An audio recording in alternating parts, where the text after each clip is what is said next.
ईश्वर तक पहुंचने का सबसे सुगम और सबसे सुंदर मार्ग साधक के लिए कौन सा है? जो श्रीमद् भागवत में गोकर्ण जी ने अपने पिता को उपदेश किया था, उसमें कहा धर्मम भजस्व सततम त्यज लोक धर्मान सेवन सदा साधु पुरुषान जहि काम तृष्णाम अन्यस्य दोष गुण चिंतन मासु मुक्त्वा सेवा कथा रसमहो नितरा पिबत्वम। उपदेश किया कि सतत धर्म का भजन करना चाहिए।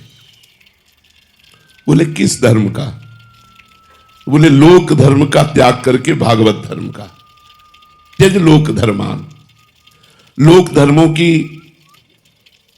तब तक आवश्यकता है जब तक भगवान से परिचय नहीं हुआ, सत्संग नहीं हुआ। लेकिन जब सत्संग हो जाए तो लोक धर्मों का समर्पण भागवत धर्म में कर देना चाहिए। त्यज लोक धर्मान धर्मम भजस्व सततम। लेकिन त्यज लोक धर्मान, लोक धर्मों का त्याग कर, जैसे हम किसी के पिता हैं, किसी के पुत्र हैं, किसी के भाई हैं, हमारी कोई रिश्तेदारी नातेदारी समाज की जिम्मेदारी, इन सबका समर्पण भगवान में कर दो। सबकी ममता ताग बटोरी, मम पद्म नहीं बांध बटोरी। सब कर्मों का समर्पण और सब संबंधों का समर्पण, तो उसे भागवत धर्म कहते हैं। त्यज लोक धर्मान। हम सब लोक धर्मों में फंसे हुए, वो बड़े भाग्यशाली हैं जो धर्मों में तो फंसे हैं, लेकिन लोग धर्म का त्याग कर अधर्म में रति कर रहे हैं। तो पहले अधर्म की रति का त्याग, धर्म का पालन, फिर लोक धर्म का त्याग और भागवत धर्म की प्राप्ति। तो बोले तो बड़ा कठिन है। लोक धर्म का त्याग करके भागवत धर्म में स्थित होना बहुत कठिन है, क्योंकि लोक धर्म में थोड़ा मन तो जाता है, भागवत धर्म में तो बिल्कुल मन नहीं जाता। तो बोले क्या करें? तो आगे कहा सेवन सदा साधु पुरुषान जहि काम तृष्णाम। संतों का सेवन करो। यदि लोक धर्म का त्याग करके भागवत धर्म में स्थित होना है, जिससे भगवान सहित प्रसन्न होते हैं, तो बोले सेवन सदा साधु पुरुषान। सदा संतों की सेवा करो, संतों का सेवन करो।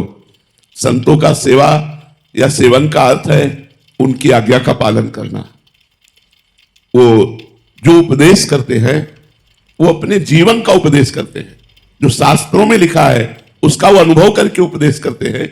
इसलिए उनकी आज्ञा उपदेश को मानना ही सेवा है। सेवा के और भी अंग हैं, जैसे वस्त्र सेवा, भोजन सेवा, औषधि सेवा, ये सब दूसरे स्तर पर है। पहले स्तर पर उनकी आज्ञा का पालन। यदि आज्ञा का पालन नहीं हो रहा और आप उनके समीप हो भी तो साधु संग हो रहा नहीं माना जाएगा। आप उनके शरीर के समीप है पर उनकी आज्ञा का उल्लंघन करते हैं तो साधु संग नहीं माना जाएगा। और आप हजारों कोस दूर हैं, उनकी आज्ञा का पालन कर रहे हैं तो आपका साधु संग माना जाएगा। तो साधु संग का मतलब है संत महापुरुषों की आज्ञा का पालन। तो संतों की आज्ञा का पालन साधारण नहीं है। देवर्षि नारद जी ने लिखा महत् संगस्तु दुर्लभो, फिर अगम्यो, फिर अमोघश्च। पहले तो महान संत पुरुषों का मिलना ही कठिन है। अगर मिल जाए तो निर्वाह करना कठिन है। क्यों? निर्वाह करने में क्या परेशानी है? तो बोले काम और तृष्णा, जही काम तृष्णाम। यदि काम और तृष्णा का त्याग करके कामना और तृष्णा का, तृष्णा कहते हैं भोगे हुए भोग को पुनः भोगने की इच्छा। कामना कहते हैं पढ़े हुए सुने हुए देखे हुए भोगों को भोगने की इच्छा। पढ़े हुए सुने हुए देखे हुए भोगों को भोगने की इच्छा का नाम कामना, और भोगे हुए भोग को पुनः भोगने की इच्छा का नाम तृष्णा। तो बोले जय काम तृष्णाम। यदि हम कामना और तृष्णा का त्याग करके, इसीलिए लिखा अगम्यो, संत तो मिल जाते हैं लेकिन लाभ कोई बिरला ही ले पाता है।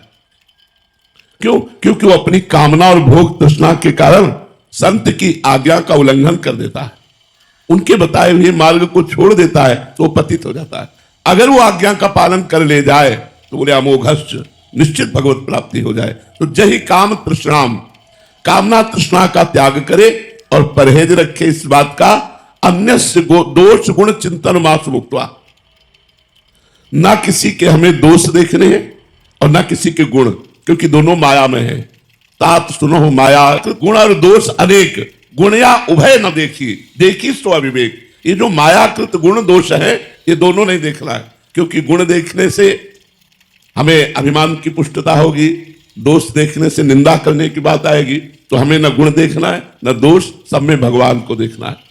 बोले अन्यस्य दोष गुण चिंतन मास मुक्त्वा, दूसरे के गुण दोषों के चिंतन का त्याग कर दे और कामना तृष्णा का त्याग कर दे और संत समागम करे और भागवत धर्म का पालन करे, भगवान की कथा सुने, भगवान का नाम जप करे, इससे सर्व सिद्धि हो जाएगी। चाहे निराकार का साक्षात करना चाहो, चाहे साकार का साक्षात्कार करना चाहो, जो चाहो वो प्राप्त हो जाएगा। इतना जीवन में होना चाहिए। महापुरुषों का संग, भागवत धर्म का पालन, अर्थात समस्त कर्म भगवान को समर्पित, ये भागवत धर्म है। और भगवान की सेवा कथा और नाम जप, शरीर से सेवा, भगवत स्वरूप सबको मान करके, किसी के दोष गुण का चिंतन नहीं, निरंतर भगवान का चिंतन, निश्चित भगवत प्राप्ति। अब भजन हो रहा है और पर निंदा कर रहे हो तो भगवत प्राप्ति नहीं होगी। भजन हो रहा है और व्यभिचार कर रहे हो, भगवत प्राप्ति नहीं होगी। इसलिए अन्यस्य दोष गुण चिंतन मास मुक्त्वा, और जय काम तृष्णाम, कामना और तृष्णा का त्याग और दूसरे के गुण दोषों का त्याग कर दोगे तो जो भजन करोगे वो भगवत प्राप्ति के योग्य आपको बनाता जाएगा। इसलिए सबसे सरल साधन संतों का संग, संतों के संग में जो हमें उपदेश सुनने को मिले उनको आचरणों में उतारे और नाम जप करें तो निश्चित भगवत प्राप्ति हो जाएगी। महाराज जी, जब अहंकार का लय हो जाए और कर्तापन शेष ना रहे, तब निर्णय कौन करता है, या फिर सब कुछ श्री जी की कृपा से स्वतः ही घटित होता है? स्वतः ही होता है। बुद्धि निर्णय करना बंद कर देती। निर्णय करना अहंकार का कार्य थोड़ी है। निर्णय करना बुद्धि का कार्य है, संकल्प विकल्प करना मन का कार्य है, चिंतन करना चित्त का कार्य है और क्रिया को स्वीकार करना अहंकार का कार्य है। तो क्रिया जब अस्वीकृत हो जाती है तो जीवन मुक्तता की तरफ जाता है, क्रिया जब स्वीकृत हो जाती है तो बंधन की तरफ जाता है। तो बंधन मात्र नष्ट होता है, कार्य तो वैसे ही होता रहता है। जैसे इनके हृदय में कार्य हो रहा है तो आपको क्या, वैसे इस हृदय में कार्य हो रहा है आपको क्या। आप आत्मस्वरूप है, आप देह थोड़ी है। तो देह भाव से आप करता है और स्वरूप भाव से आप करता है। तो बुद्धि का कार्य निर्णय करना, अहंकार का कार्य थोड़ी निर्णय करना। निर्णय तो बुद्धि वैसे भी करती रहती है। स्वीकृति और अस्वीकृति ये अहंकार की बात है। तो अस्वीकृति कर देने से अहंकार लय को प्राप्त हो जाता है, स्वीकृति करने से अहंकार पुष्ट होता है। अहंकार पुष्ट होता है, जन्म मरण पुष्ट हो जाता है, दुख सुख पुष्ट हो जाता है। और जहाँ अहंकार नष्ट हुआ तो दुख सुख नष्ट हो गया, जन्म मरण नष्ट हो गया, वो जीवन मुक्त हो गया। पर ये कहने में बहुत सरल, बहुत कठिन है। अहंकार नष्ट करना बहुत कठिन है। शरीर में थोड़ी भी पीड़ा हो तो भजन नहीं सुनाई देता। जब शरीर में भयंकर पीड़ा हो और वैसे एक रस भजन चलता रहे, अहंकार गलित होना, कोई अपमान कर रहा है और आपका भजन वैसे ही चल रहा है, कोई निंदा कर रहा है, आपका भजन वैसे ही चल रहा है, तब अहंकार गलित होना बहुत कठिन होता है। अहंकार में ठेस पहुंचना बर्दाश्त नहीं होता, फिर उसको नष्ट हो जाना कैसे बर्दाश्त हो जाएगा। अहंकार खत्म तो जीवन मुक्त हो गया, जीवन ही खत्म, वो जीवन मुक्त हो गया। फिर उसको जो आनंद प्राप्त होता है वो अहंकारी अनुभव ही नहीं कर सकता, जो अहंकार रहित को आनंद प्राप्त होता है। पर अहंकार बिना साधना के नष्ट नहीं होता, और साधना अहंकार नष्ट करने वाली बिना गुरु कृपा के नहीं होती, और गुरु कृपा बिना भगवान की कृपा के नहीं होती। तो वैसे पूछा जाए तो भगवान की अपने ऊपर कृपा हो चुकी, मनुष्य शरीर मिला, संत समागम मिला, अब इसे धीरे धीरे नष्ट कर दें। नमेश जी, गुरुदेव, मीरा जी और प्रहलाद जी जैसे विश्वेश भगवान के प्रिय भक्तजनों और संतजनों के जीवन में इतनी कठिनाई और इतना विरोध होते देखा गया है। महाराज जी, इतनी कठिनाई और इतना विरोध होने पर यह भक्तजनों और संतजनों के प्रारब्ध में होता है, या फिर भगवान स्वयं कृपा करके अपने भक्तजनों पे ऐसी परीक्षा लेते हैं? इनका प्रारब्ध नहीं होता है, भगवान की लीला होती है। जैसे भगवान की निज लीला होती है, ऐसे भगवान के निज जनों की लीला होती है। ये साधारण मनुष्यों में क्षमता नहीं है। जैसे एक दिया सलाई जलाई जाए, वैसे लगाई जाए तो यहाँ छाला पड़ जाएगा, और पूरी आग में धधकती हुई प्रहलाद जी को जलाया गया, एक रोम भी नहीं जला। तो वो भगवत स्वरूप है। जल में डुबाया गया, या थोड़ी देर सांस रोक ली जाए तो मर जाएंगे, मरे नहीं। जहरीली गैस के कुंड में बंद किया गया, सांपों के झुंड के बीच में छोड़ दिया गया, पर्वत के नीचे दबाया गया, मंत्रों द्वारा मारण का प्रयोग किया गया, कृत्या उत्पन्न की गई, कुछ नहीं। ये भगवान की लीला जैसे दिव्य होती है, ऐसे भक्तों की दिव्य लीलाएं होती हैं। हम लोग मानुषिक भक्त हैं, वो दिव्य भक्त है। जैसे नारद जी है, सनक सनंदन सनातन जी हैं, ये बड़े बड़े चैतन्य महाप्रभु हैं, हरिवंश महाप्रभु हैं, स्वामी हरिदास जी हैं, निम्बारकाचार्य जी हैं, वल्लभाचार्य जी, शंकराचार्य जी, ये सब बड़े महापुरुष भगवत स्वरूप है। तो इनकी भगवत स्वरूप लीलाएं होती हैं। अपनी तो नष्ट हो जाएगा शरीर, अस्त्रों से काटा जाए तो नष्ट हो जाएगा ना। प्रहलाद जी का अस्त्रों से काटा गया शरीर नष्ट नहीं हुआ। हाथी से दबाया गया तो एक हाथी से अगर दबाया तो पिच जय हो जाएगा, वहां कुछ नहीं हुआ। उनका दिव्य शरीर था। जो पंचभूतों से बना शरीर होता है वो पंचभूतों से नष्ट हो जाएगा, अग्नि से, जल से, वायु से, लेकिन जो दिव्य शरीर है वो इनसे नष्ट नहीं होगा। तो प्रहलाद जी का दिव्य शरीर हो गया था, मीरा जी का दिव्य शरीर हो गया था। भजन के प्रभाव से हलाहल विष कटोरा भर के पी गई और कुछ नहीं हुआ। तो पंचभूतों में विष का असर होता है, दिव्य में थोड़ी होता है। तो मीरा जी का हृदय दिव्य गिरधर स्वरूप हो गया, तो उस पर विष का भी प्रभाव नहीं पड़ा। नरसिंह मेहता जी, कबीर दास जी, ये सब बड़े बड़े सिद्ध संत हुए। सिद्ध मतलब पंचभूतों से ऊपर उठ चुके, उनके शरीर पर भी पंचभूतों का प्रभाव नहीं पड़ता। जैसे प्रहलाद जी के ऊपर हुआ, ऐसे कबीर दास जी के ऊपर हुआ। चिघाड़ते हुए मदिरा पिलाकर हाथी को ऊपर चढ़ाने की आग पे बैठा दिया गया कबीरदास जी को, कुछ फर्क नहीं पड़ा। तो अपने लोगों के शरीर पंचभूत रचित, पंचभूतमय है। उनके पंचभूत जैसे दिखते हैं पर चिदानंदमय है, पंचभूतमय नहीं है। इसलिए उन भक्तों के ऊपर जो प्रभाव हुआ वो प्रारब्ध नहीं है, वो भगवान की दिव्य लीला है। जैसे भगवान की दिव्य लीला कालीदह में कूदना, तो भगवान का प्रारब्ध थोड़ी है कि कालीदह में कूद रहे और सांप उन्हें लपेट रहा है, ये उनकी लीला है। ऐसे भक्त लीला होती है, भगवान की लीला और भक्त लीला। और जो भक्ति साधना के द्वारा अपने लोग करते हैं, ये जब सिद्ध हो जाएंगे तो उसी कोटि के हो जाएंगे। पर वहां तक पहुंचने तक अगर पहले छेड़ दिया जाए तो नष्ट हो जाएगा शरीर। जब सिद्ध हो जाते हैं तो कोई फर्क नहीं पड़ता है, फिर वो भगवत स्वरूप हो जाते हैं, उनमें दिव्यता आ जाती है। जैसे जो सिद्ध संत हो गए, एक ही समय में कई जगह देखे गए, कई जगह देखे गए कि ये तो वहां भी थे, वहां भी थे, वहां। तो अब उनका पंचभूत शरीर तो एक ही जगह रह सकता है, अब शरीर दिव्य हो गया तो कई जगह दिखाई दिए। एक बाबा रहते थे, नागा बाबा, वो बच्चों के साथ खेलते रहते थे, ऐसे नंग धड़ंग रहते थे, वो हष्ट पुष्ट शरीर। तो कुछ उद्दंड जवानों ने, मतलब मानसिकता जो उनकी गिरी हुई थी, तो एक वैश्या को तय किया तो कहा बाबा को आप परेशान करना।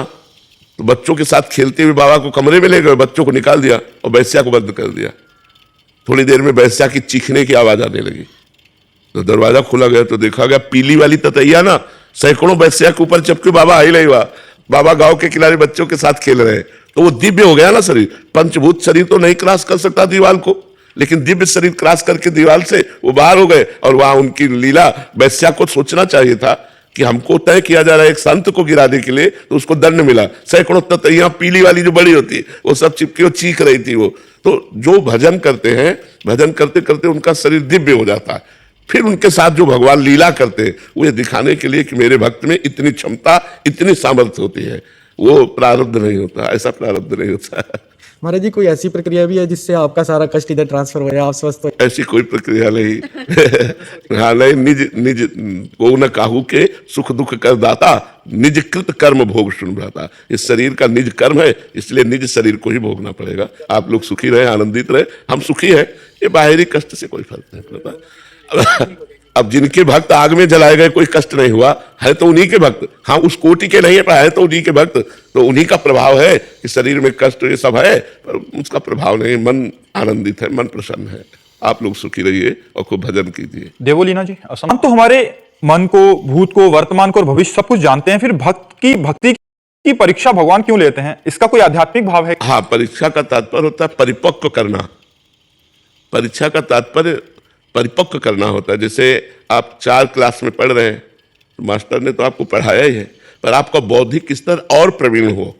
आप 5 क्लास में पहुंचे, आप 6 क्लास में पहुंचे, तो क्लास तभी आप पार कर सकते हैं, 4 क्लास से 5 तक पहुंच सकते हैं, जब आप प्रश्नों का उत्तर दे दें। ऐसे ही आध्यात्मिक प्रश्न रखे गए हैं, वो परीक्षा नहीं है, वो आध्यात्मिक प्रश्न रखे गए हैं कि यदि आप इन प्रश्नों को पास कर गए तो आप जीवन मुक्त हो गए, आप महान बन गए। तो महानता की पुष्टता जगत को दिखाने के लिए वो प्रश्न किए जाते हैं। भगवान परीक्षा नहीं लेते। भगवान को जानकारी थोड़ी लेनी कि आप किस कोटि के भक्त हो, ये आपको जानकारी देनी कि आप किस कोटि के भक्त हैं। और वो जानकारी तभी होगी जब आप उन प्रश्नों के उत्तर दे देंगे। यार गजब है, इतना होने पर भी ऐसा, तो जय हो भगवान के भक्त की जय हो, तभी तो जय होती है। अगर विक्रम राणा मीरा जी को न सताता तो साधारण नारी और मीरा जी में क्या अंतर देख पाते आप? मीरा जी नाम सुनते ही हृदय भराता, अरे भाई मीरा जी तो भगवान की, इतना कष्ट देने पर भी गिरधर के प्रेम में नाचते, अरे भाई मीरा जी। तो भगवान परीक्षा नहीं ले रहे, भगवान उन प्रश्नों को पास करवा रहे हैं जो प्रश्न आध्यात्मिक रखे गए हैं कि इस प्रश्नों का अगर आपने उत्तर दे दिया तो आप मीरा जैसे भक्त बन गए, आप प्रहलाद जैसे भक्त बन गए। तो नीचे से ऊपर तक प्रश्न है। देखो, अब कह दिया जाए कि ये प्रक्रिया क्यों रखी जाए, तो जनरल भी वही प्रक्रिया रखी गई है। आप डिग्री में ऐसे थोड़ी पहुंच जाएंगे, क्लास बाई क्लास पहुंचेंगे। और अगर ऐसे बिना प्रश्न की डिग्री में पहुंचा दिया जाए तो वो गलत होता है। एक टीचर है जो पढ़कर पास होकर टीचर बना है, और एक घूस देकर टीचर बना है, तो फेल टीचर है, पास टीचर थोड़ी। और जो पढ़ करके हुआ है उसको हर क्लास के सब्जेक्ट का ज्ञान है। ऐसे ही भगवान, भक्त को महान कहा गया है। भक्त का संबंध भगवान से है कि भगवान का निज जन है, तो उसमें प्रश्न होगा, आप प्रश्न में उत्तर दीजिए और निज पार्षद बनिए। अब जैसे सब कोई कमांडो थोड़ी बन जाता है, कमांडो सब कोई थोड़ी बन जाएगा। कमांडो मतलब चुटकी बजाते ही गोली मार दिया, गोली लगने वाले को पता नहीं चला कि गोली लग गई। इतनी शीघ्रता, इतनी स्पष्ट, इतनी दृष्टि में बिल्कुल सावधानी जो अंगरक्षक बनाए जाते हैं वो बहुत। कमांडो मतलब चुटकी बजाते ही गोली मार दिया, गोली लगने वाले को पता नहीं चला कि गोली लग गई। इतनी शीघ्रता, इतनी स्पष्ट, इतनी दृष्टि में बिल्कुल सावधानी जो अंगरक्षक बनाए जाते हैं वो बहुत सावधान रहते हैं। तुम्हारी दृष्टि में काला चश्मा लगाए, वस्तुतः उनकी नेत्र चल रहे हैं, चारों तरफ चल रहे, जरा सी हरकत पे गोली मार देंगे। तो वो कमांडो क्यों बने? क्योंकि उनमें योग्यता देखी गई। ऐसे ही हम भक्तों का गीत गाते हैं, भगवान के चरित्र से भी बढ़ करके पूजनीय भक्तों के चरित्र को मानते हैं। क्यों? क्योंकि प्रश्नों का उत्तर देकर पहुंच चुके हैं। चलते तो लाखों हैं, लेकिन लाखों लोग थोड़ी भक्त बन जाते हैं, कोई बिरला बनता है। जैसे आर्मी के लिए लाखों लड़के तैयार हुए, लाखों में हजार तैयार होंगे, बकाया तो सब रिजेक्ट हो जाएंगे। तो ऐसे रिजेक्ट भी होते हैं, ऐसा नहीं कि रिजेक्ट नहीं होते, रिजेक्ट हो जाते। कंचन कामिनी कीर्ति में खेलो, रिजेक्ट हो गए। अब भगवान के साथ नहीं खेल सकते, भगवान के साथ वही खेल सकते हैं जो इस खेल से के प्रश्नों से क्रॉस कर गए, नहीं तो फिर यही फंस जाता है जी।